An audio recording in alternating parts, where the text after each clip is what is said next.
What is going on? Walk-ins, welcome family. Nick and Michael here. I got to tell you, I am in super chill, relaxed mode. I just got back from a week in Cancun. It was a vacation wrapped up in a business trip, but I am super excited to be back here. We have got a special guest. We do have a guest. Yep. And you're a couple of shades darker tan. I am. You just like, look. I just now noticed. I'm a big dude, right? But it's true what they say. Fat looks better tan. It's a true story. It's a true story. Here we go. We're off to the races. We're off to the races. We actually do have a special guest. I apologize, Brent. Brent's like, I accidentally got dropped off of this call. There you go. No, we'll introduce Brent in a minute, but I got to tell you, we're always here to help you get more patients, deliver better care, get repeat visits, and scale up your clinics. And the reason I'm excited about Brent being on here is because this CEO has been doing his own marketing, and not just doing his own marketing, but doing it for decades. Yeah. With that, I'm going to kick it over to you to do an intro, and then we'll bring Brent in. Absolutely. So I have Brent Kell here with us today. He's the CEO of Valley Immediate Care, which he's been there since 2002. So he's seen it all, right? Like he has seen it all. And be CEO there, he's been over, we're pushing 30 years in the world of healthcare anyway. But like you said, he is part of the marketing. He's rare because CEOs and marketing usually don't go hand in hand. They usually just pass it along. So Brent, I'm super excited to have you on, just because one, it's kind of rare. We never get enough of the CEO of Urgent Cares come on. Correct. So we love having you on. Thank you so much for coming on. Brent, thank you. Say hello to the walk-ins, welcome audience, and tell us one thing about you that nobody else knows. Great. Hello, walk-ins, welcome audience. I think one thing that nobody knows about me, I've got a good friend who happens to be an orangutan. Oh, I did not see that coming. I kind of see that coming because you have all this background in rescue and mountaineering type stuff. So the orangutan kind of makes a little sense. You're not allowed to just drop that and not give context and story. So the floor is yours, sir. Go. So I worked for years as a vet tech. I started my healthcare career as a vet tech. Worked in Fresno. I actually ran a bunch of veterinary practices, really similar to what I'm doing in human medicine now. We're open 7 days a week. We took walk-ins, similar. And we also did all the work for the Fresno Zoo for a period of time. And we had an orangutan that had swallowed a little piece of wire that they wrapped around spinach and could not pass it. And so we had him in the clinic, had to do surgery on him, remove this piece of wire, and we went for walks every day in our little neighborhood together. His name is Keithley, and last time I heard from him, he was down at I was at the San Diego Zoo. He was down there on a breeding program, but he was like a teenager when I knew him. Do you think? I need a photo. I was going to say, do you think if you went down there and visited, he would remember you? It's been a lot of years. I would hope so. Later on, years after we treated him, I used to go visit him at the zoo, and I used to get kind of backstage pass. We go back, and there was a chain link fence at kind of the back of the exhibit. And his favorite thing to do was to go up and make kissy, noises on the chain link fence, and he'd either pee on you or spit at you, but not me. I was the only one he was pleasant with. He thought it was. So you'll know if he remembers you if he doesn't spit on you or pee on you. Yeah, there you go. Sure bet. Yeah. Now, if you haven't been spit on or peed on in your urgent care, that's a whole different. I'm just kidding, by the way. The perfect segue doesn't exist. I do want, before we get into urgent care, I would be sad to not talk about your hiking and your mountaineering. And Michael, I believe you told me that he was like a snowboard. What is it? A patrol, ski patrol. Ski patrol. That's it. Yeah, it's been my volunteer stuff for years. I've done search and rescue and ski patrols, and over the years, and it's if nothing else, a way to get you out. There you go. If your staff says, "Oh, where are you going this weekend?" "I'm going to go skiing." It's like, "Oh, that sounds cool." "Oh, I got to patrol. I'm on the schedule." I got to. It's more selfless, I guess. I'm sure there's some sad stories in there. That's not what we want today. I want to know the stupidest story. Like, this guy was an idiot and should not have been doing this. Funny story, a hunter. So hunting season in the Sierra, when you have hunting season and hunting season starts with a snowfall, there are people lost all over the place. They don't know where they're going, they're stuck, whatever. So it was one of these days, Saturday morning, big snowfall, and we're looking for this guy. He found his rig. He's somewhere out in this basin, and we're driving along in these rigs, and we see this trail of smoke. We thought, oh, that's got to be him. Get on the bullhorn. Hey, Bob, I can't remember what his name was. If that's you, stay put. let us know, fire a shot if you hear us. One shot. Okay, great. Stand still, let us know. Please don't move. Please verify you're not going to stay put. Nothing. Repeated 3 or 4 or 5 times, nothing. Like, well, we better get on there and get on the fire. Smoke's, still coming up, almost out. Don't be around. We're yelling the bullhorn, nothing. All of a sudden we hear this scrambling up through the brush. This guy's like running towards us, diving, following, and he says, "Yeah, I heard you the first time, but I only had 1 bullet left. I figured I had to get back to that fire as soon as possible." So. Oh, wow. I only got 1 left. That's what, from that, I would have been thinking he would have been chased by a bear. Yeah. All right. Well, I think that's a cool story. Let's get into urgent care marketing. Michael, why don't you start us off? Start us off? Yeah, man. Get us some questions going. Well, okay. So obviously you've been in this role since 2002. A whole lot has happened since 2002. And I know that we had joked about this right before the call. Marketing used to be a lot simpler, where you took out a certain type of ad somewhere and it just kind of worked. And then it has evolved into a whole entire mess of things. I feel like there's just too many options now. So kind of tell us like the path you started on, like where you were, and then what's becoming the norm for you guys, and what you're like, I wish I had done this forever ago. That type of mindset. Yeah, it's a really exciting time. It has been an exciting time for the last 10 or 15 years in marketing. Running veterinary practices back in the late 70s, early 80s, it's the phone book. That's all you had. Although you've got in a little TV even back then. We sponsored one of our local children's television shows. It was a Romper-Rome affiliate. Okay. And so I'd go on the show and I'd take some animals and we talk about animals and exotic birds, whatever. And so we were able to do a little TV back then. It was basically the phone book. Your business had to be very static. You had to make up this, you decide what you're going to do the next year, 18 months, 2 years out. You couldn't change hours. You couldn't change service lines. It was really, really challenging, but it was basically a phone book. So we've come a long way since then. Certainly the next evolution for us was lots of TV and radio. When I first got to Valley, we spent 90% of our budget on TV and radio. We live in a fairly good region for that. We don't have a lot of competition, but I can buy radio and TV pretty inexpensively in our area. But again, it's this diluted market, and you buy all the TV stations, radio stations. Do you believe their demographics or not? Do you have any idea whether, because you ran on an NFL football game, that you had a busy week the next week? You had no idea whether that existed or not. So the digital evolution now, when you can actually place an ad, see clicks almost immediately, and then follow those people right to your business is just fascinating to me. We're just in a whole different world, and I think that all CEOs ought to at least understand the medium. I don't know if it's wise to spend all their time like it's the time that I do on marketing. So getting somebody in your organization that does allow that, or hire somebody like Nick that really knows what they're doing and gets a lot more bang for the buck. But I think all people running urgent cares ought to understand the power of digital advertising now, and also help whoever's doing that marketing for you connect to your audience. Because I think you all, if you've been doing it for any length of time, you understand your audience, you understand what resonates with them, and you need to in partnership with your digital marketer, create some creative that speaks to that message.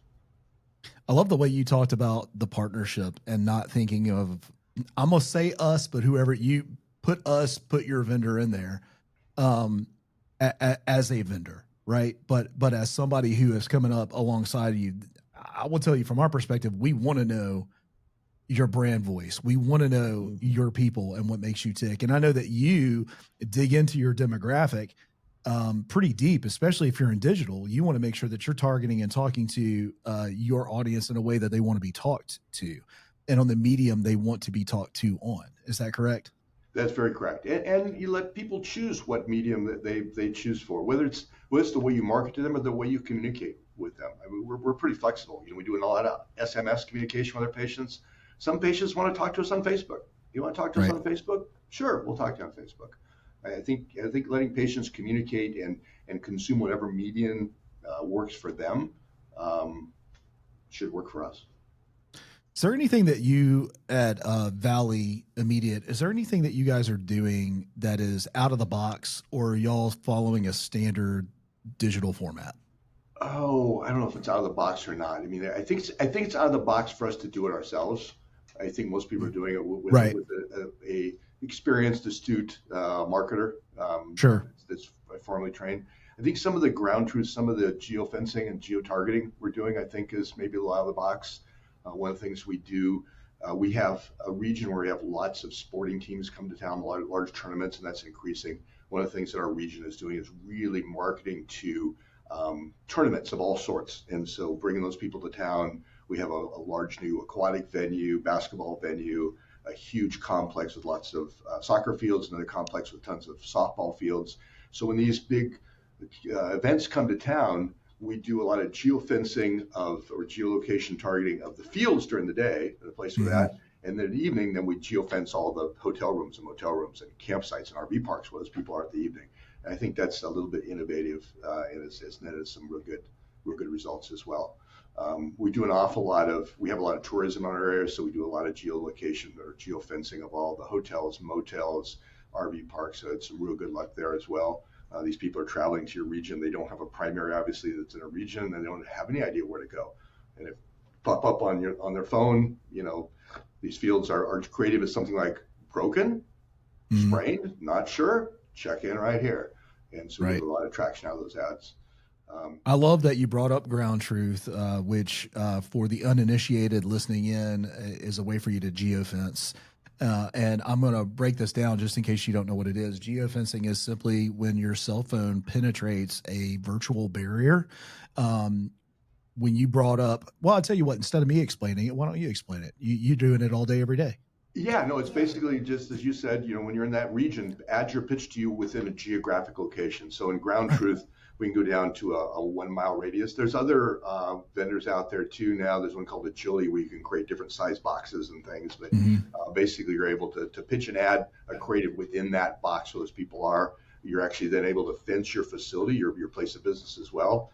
And when that customer clicks on that ad, it gathers that cell phone data, numeric data, and when they move inside, so when they enter your waiting room, it's tracking that patient all the way into your place of business, which a little bit creepy if you're a consumer, but it's fascinating, and it's great if you're an advertiser. You can really show proof of concept there as well. It's the purest form of actually tracking foot traffic through your door, because you'll barrier your own business, and you're like, that cell phone that got that ad served up to them at the ball field, they actually broke and penetrated the fence of my urgent care and came through the door. Like, I can make that connection. Yeah. It's kind of wild. And then you can, with all these different platforms, you can start to put a monetary cost per acquisition, because we're all, and I'm still doing it. You're probably spending too much over here, not enough over here, but you can kind of see what is your cost acquisition versus Google ads versus Microsoft ads versus ground truth versus Facebook advertising. And then you can put more resources on more productive resources. And, instead of the old, radio and TV, the spray and pray idea, you can really do things scientifically now, which is, to me, just really fascinating. When I retire, I want to go work for you, Nick, because it's a lot of fun. If you retire and you don't call me to come work here, I'm gonna be offended. You can work remote. Deal. You can work remote. I tell you what, I'd love to fulfill somebody who just focused on geofencing. I'm in. Let's go. Yeah, awesome. Approved, Michael. There you go. I am curious. So obviously geofencing is a good topic for you, but I'm outside geofencing or that particular software on ground truth. Do you have a favorite go-to software that you like to lean into, especially on the marketing side? Like, hey, if I only had one software that I had to interact with, this would be the one. I think it's still got to be Google Ads. I think that's the backbone. There's a lot of other stuff out there, but Google's still king in my mind. That's where most people go. We're doing some more. I think YouTube is right behind it.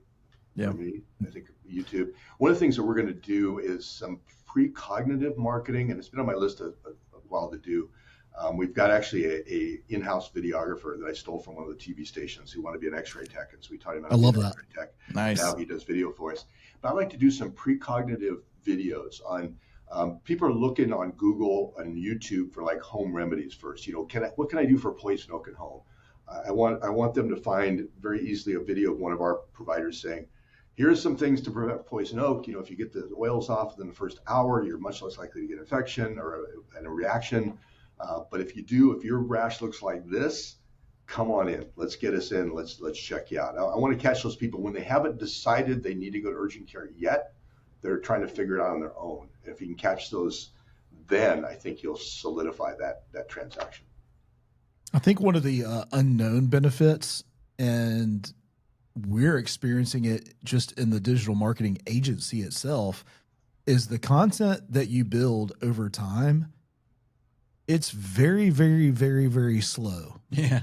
But once like you're putting in all this energy and effort and you get nothing. And then all of a sudden it's like the windows of heaven open up and all of the content, for some reason, it all clicks together and that omnipresence starts bringing people in. And I think there is very much a space for that in urgent care. I think there is too. And I agree with you. And a lot of the stuff you create is evergreen. One of the things we do, and I only do it because it's super inexpensive. One of our local, our NBC affiliate here, does these public service announcements. And so we volunteered to produce those. And they're typically health related, safety related. We get out on the river and talk about cold water safety, or go up on the hill and we talk about poison oak versus regular oak. But those tend to be, urgent care has these seasonal themes. In the wintertime, it's flu, it's episodic illness, it's washing your hands, it's a lot of stuff. During the spring, it's more, injury prevention. During the summer, depending on where you're located, there may be heat-related injuries or illnesses, or cold water-related injuries. We do fish hook removals, that sort of thing. We're in a big fishing area, so I think once you get that cadre, that group of content, it's evergreen. You can use it year after year after year. I love reusing content. One of our go-to ways to do that, and I'm sure you do it too, is when a question comes up from a prospect or something like that, we'll go into our archives, we'll find what we need because we've organized it, and we'll just send them a video. Hey, watch this, and here's a walkthrough of how to handle that situation. And we already built that content forever ago. Yeah, I mean, we used to have lots of interactions on old podcast episodes, and then we may take an episode and just repurpose it where it may have been recorded a year ago or plus, but then we needed a break. And so we bring it back in, give it a different title, an adjustment. And then I'll give it a 30-second intro for it. And then boom, it gets more listens than it ever had before. Just because the audience is now bigger. And then it becomes, and if it was a good piece of content, people are happy to re-engage with it. Yeah, no, it's very, very, very true. The only thing we have with some of our aged stuff is, back in COVID, we shot some stuff with masks on, and we had to redo those. It's very obviously this is an old video. Well, yeah. Man, but those archives, we'll be able to go back to that, 30, 40 years from now and remember what happened and where we were and all those different kinds of things. You want to talk about a well-documented event in history that'll now have video evidence attached to it. It's kind of wild. Well, I even found one of my wife's masks out of the car or something. It's oh man, I haven't seen that thing in a long time. Right. Thank God. All right. So Brent, you decades in the business, you mentioned earlier, just even having the conversation or the thoughts are popping up about retirement. And yet you still talk about marketing the way Michael and I talk about marketing, excited about it and the changes. You don't sound like my dad, who is, I'm done, man. That's my life. That part of my life. That's not how you speak when you talk about it. What's kept you engaged in the marketing side?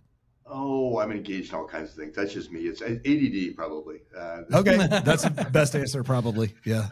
Well, so Go ahead. I have a follow-up question. You're good. I think I'm just curious about, life in general. I like, I've got way too many things to do. I need 2 to 3 more lifetimes to get all this stuff done I want to get done. So I feel that.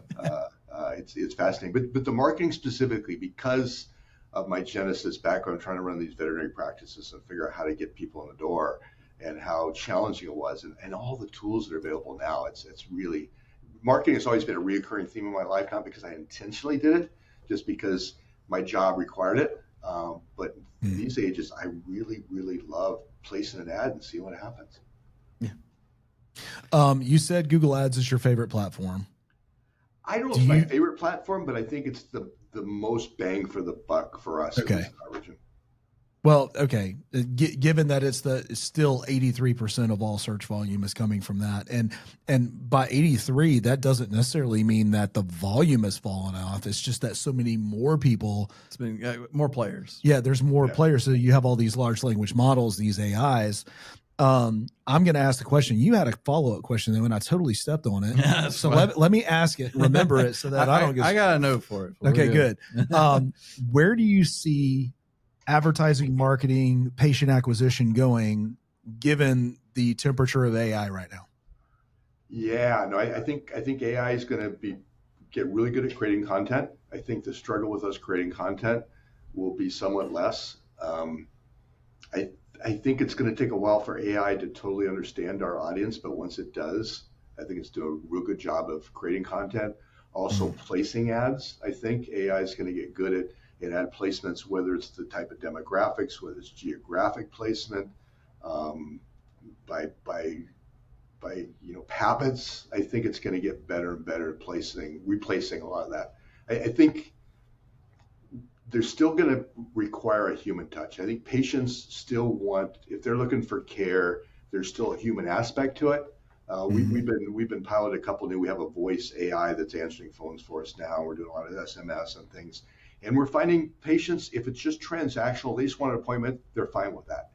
But many times they want to talk to a human, and there's still the AI voice is still not there. So I think AI is going to do a lot of things for us. I think it's going to expedite things. I don't think it's going to be doing our jobs anytime really soon, though.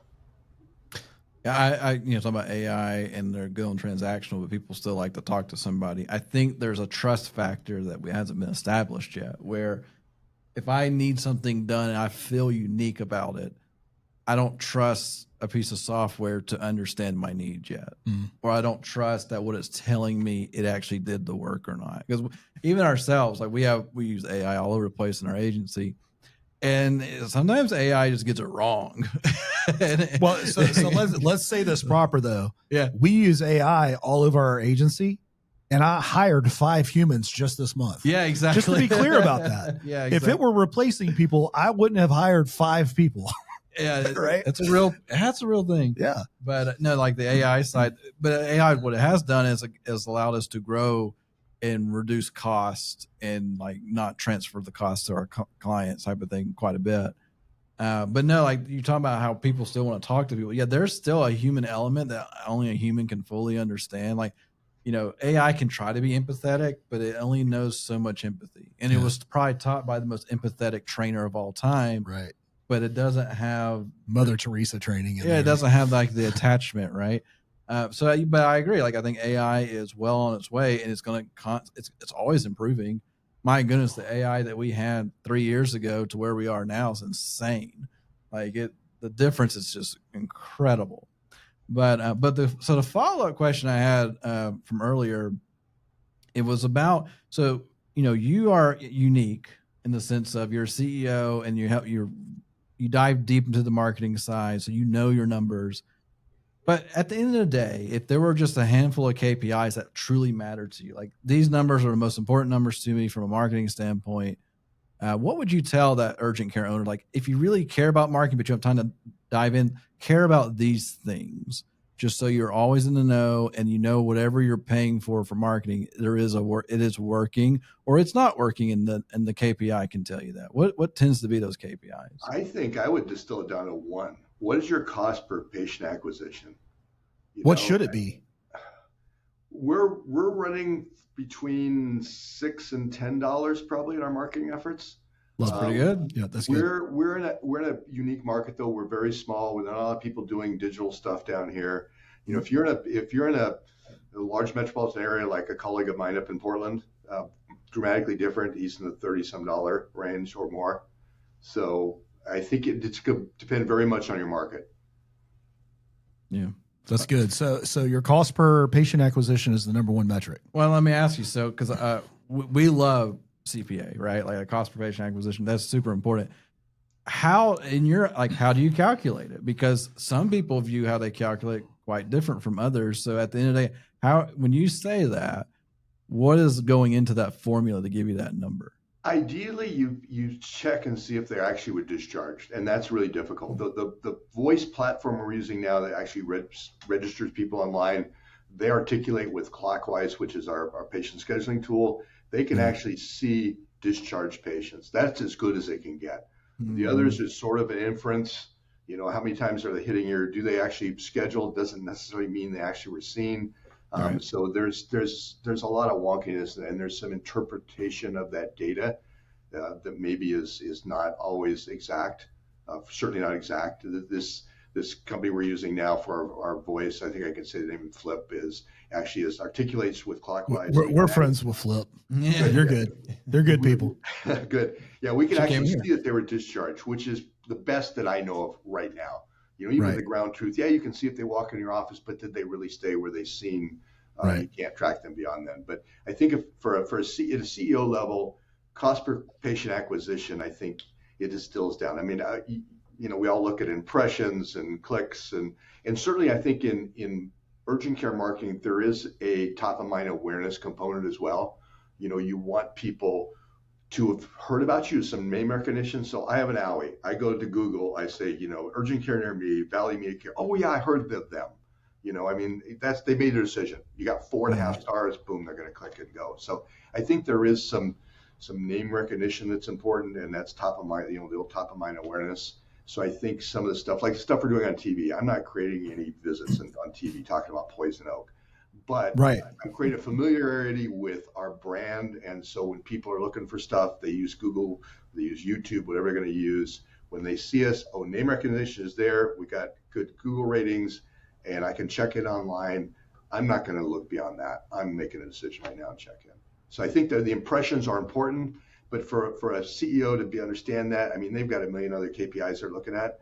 I think cost of patient acquisition of Google versus YouTube versus broadcast TV versus, I think they need to figure out where those dollars are going to go. Right. I love that. That's good stuff. So let's go back to, we don't have to talk about Flip specifically, although we can, but just the AI, the voice AI. You were talking about people still crave a human touch. Okay.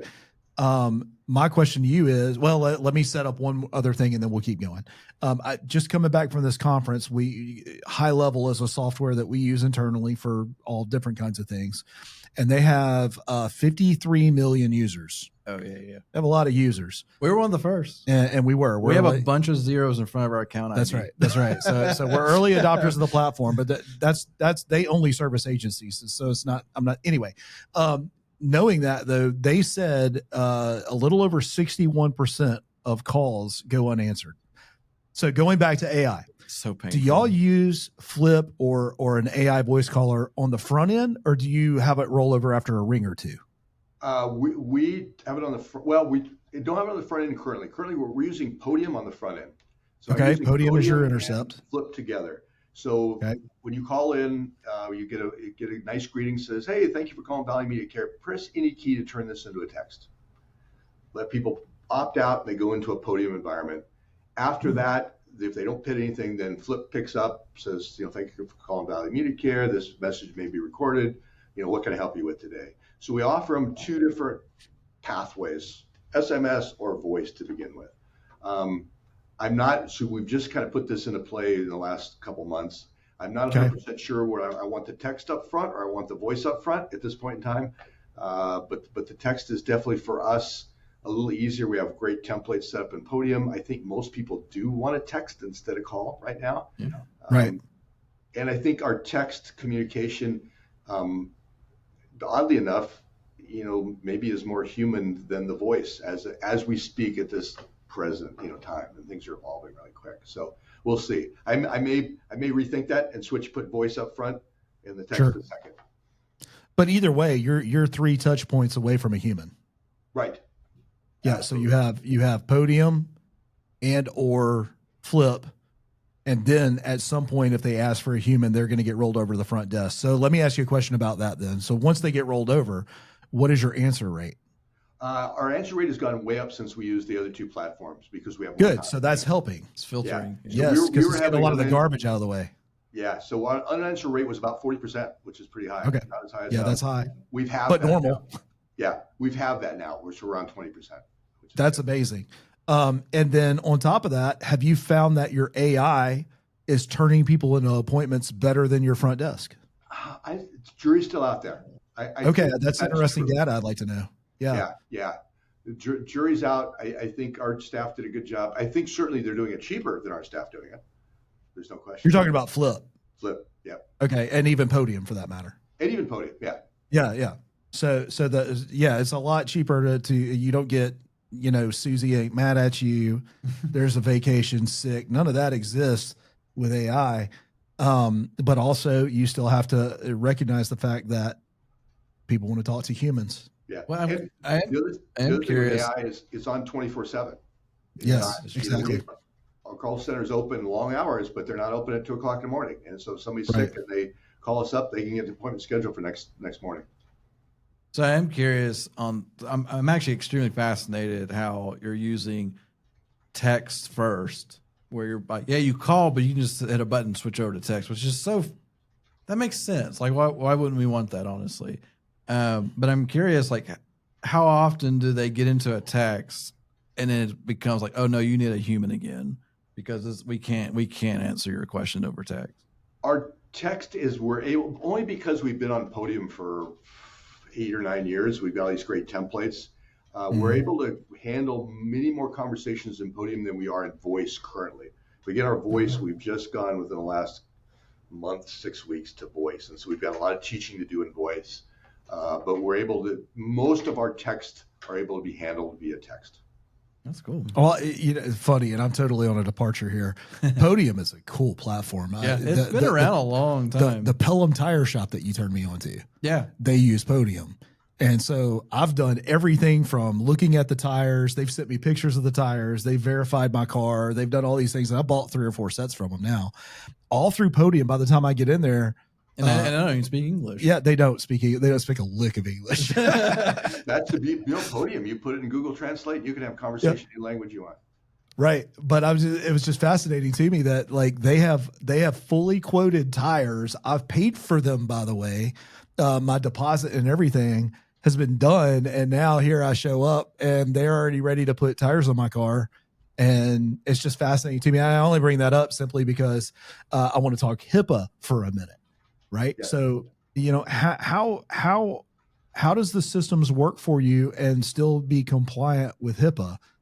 So we do a little dance there. I mean, it's challenging. Right. Our call center is pretty careful, with kind of conversations they're going to have. Podium does have a secure messaging program. So we're delivering like lab results and those sort of things in Podium now via secure messages. So they got to put it in code. It takes them into a secure browser.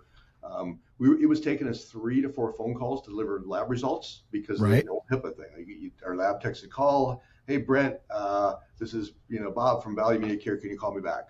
Well, when Bob calls back, well, then, somebody else is busy. They're in taking an x-ray. They're doing some labs. And so we go back and forth. Now in secure messaging and Podium, we deliver those lab results and it's on their phone. So when their wife says, hey, Brent, what did the doctor say? Oh, I don't know. Oh, here's what they had to say. So it's on there. We did some stuff in Podium and also in Clockwise during COVID where we decided that, oh man, everybody needs to see a provider. Well, there's no way we could pull it off with COVID. So when they get a test, if they weren't real sick, they just needed the test results. We created some YouTube videos, which we text them the URL. You've tested positive. Here's what it means. Here's what you do. Here's what you shouldn't do. So that's another thing on my list of things to create some patient instruction videos that we can send via Podium or via Clockwise because nobody reads that piece of paper you give them. But now you've become an actual resource to your patient, and not just somebody who did a service. Now you're providing service and function. Well, I've had that personal experience with talking about the training videos when they had me in the sheet, and on the sheet it was all just straight up. Here's how to do these things. It was like really poorly done writing and so forth. And then but then they say, hey, download this link or go to this link right here and you'll find it. And it actually shows like full walkthrough videos on everything, which is super awesome. I really enjoyed it. Yeah, the power of video versus written language, written instructions is huge. And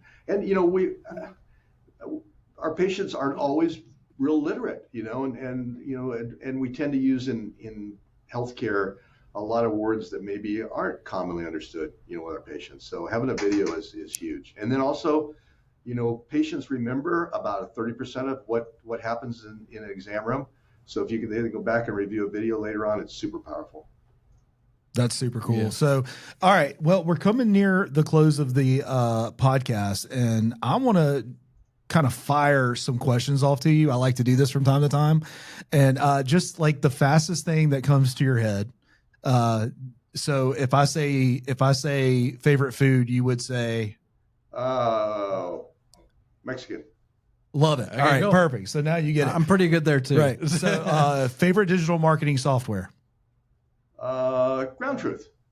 Ground Truth is your favorite. Nice. And I'm going to follow up with a very quick why. Super flexible. Do it yourself. I love the flexibility. Okay, very good. Nice. All right. Favorite organizational conference that you go to? Urgent Care Association. So the UCA. Now, are you talking about the big one or one of the 27 little UCAs? The UCAs. The big one. All right. What's the next one you're going to be at so somebody can come high five you? Good. Next year, I think it's in Nashville. Okay, we're going to be. Yeah, it is. Yeah. Okay. We got to go to that one because that's like really close to home. That is close. So that's just north of us. Okay. Help me fire off one more. If you were gonna dump all your marketing dollars into one platform, so this goes out to the people that I don't know where to start, or if I only had $10,000 in marketing, where am I going to put it? Where are you going to put it? I'd have to put it in Google. I wouldn't want to do that, but if I had to put it in one spot, it'd be Google. Okay, so you wouldn't want to do it, but you'll do it anyway. Yeah, I'll do it anyway. I'd rather do it in Ground Truth, but Google just makes the most sense right now. Yeah, it does. That's what it sounds like. And your favorite AI platform that you're currently playing with? I think it's Freed, which is an AI scribe. Okay, cool. Are you using that inside the clinic? We are. Yeah, we've got, I don't know, probably 10 people use it all the time. We've been doing lots and lots of trainings with folks, and it's getting better and better and better. Really happy with it. That's good, man. I love it, Brent. I can't thank you enough for coming. So quick context, and then we'll wrap up. Brent and I met on an Xperity webinar, and I didn't know if there would be connections. This was my first time to be invited to something like that, especially with a big industry player like Xperity. And just like Brent and I hit it off very quickly because he talks marketing and I talk marketing, and I was so impressed to have a CEO of not only just an urgent care but a very successful urgent care, and with all due respect, being older than me and also older, and I'm also say wiser, and doing things in marketing that I'm excited about too. You just don't get that a lot. No, we don't. So anyway, Brent, it's been an absolute pleasure having you on the podcast today. It's been a lot of fun. Thank you. Thanks for the invite.